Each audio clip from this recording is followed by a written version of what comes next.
Tonight, the San Joaquin County Coroner's Office says it's deeply disturbed over a Call Kurtis investigation into an illegal funeral operation. Unrefrigerated bodies found inside a Stockton church. Cremated remains discovered in a U-Haul locker. And tonight, the state still won't answer a simple question. How many? 2? 5? 1,000? Doesn't the public deserve that answer? Curtis Ming took his simple question to a state hearing after the agency repeatedly dodged the question. It's a simple question we've asked a lot. Still don't have that answer. First, our latest development. The coroner's office in San Joaquin County told me today the state didn't even alert them when these bodies and remains were found.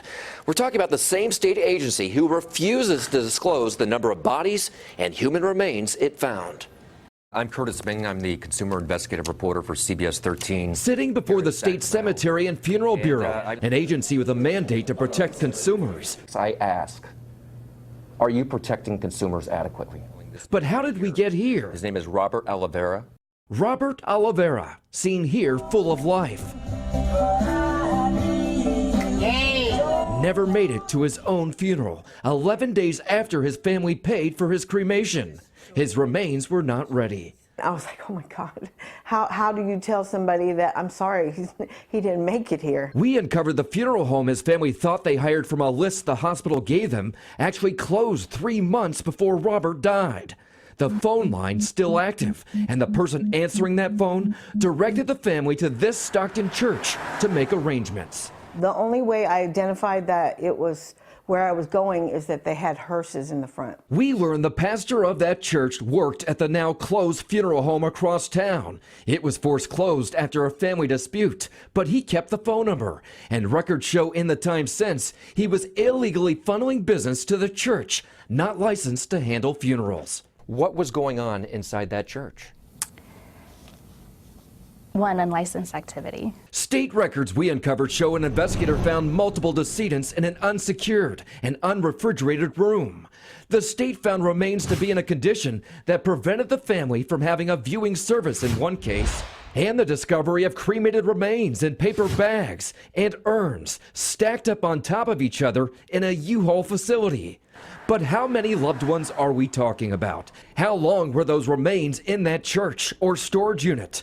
After repeated requests, the state would not grant us access to anyone directly with the Cemetery and Funeral Bureau, but gave us a spokesperson with limited knowledge of the industry and this case. Why is that information not available to the public?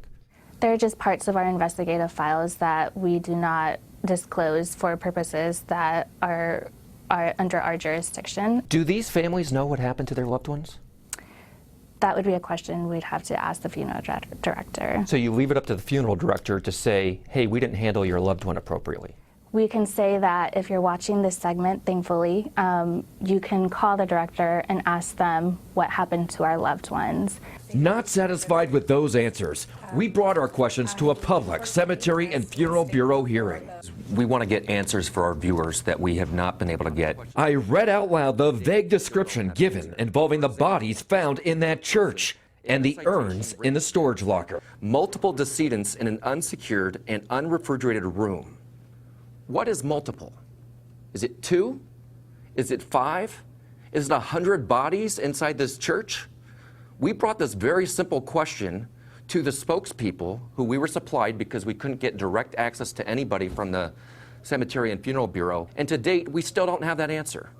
Doesn't the public deserve that answer? These are loved ones. These are people. Rules keep the Bureau from discussing matters not on the agenda. We cannot engage in a conversation with you right now in regards to this topic.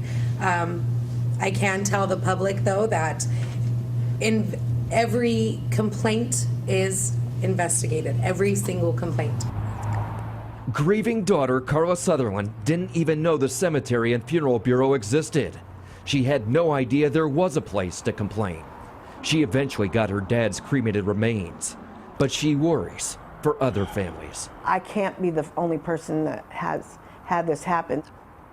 Well, the hearing was yesterday, and this afternoon, a Cemetery and Funeral Bureau spokesperson told me all the families the state knows were impacted by this unlicensed operation have been notified. Now, they're still not saying how many bodies and cremated remains were discovered.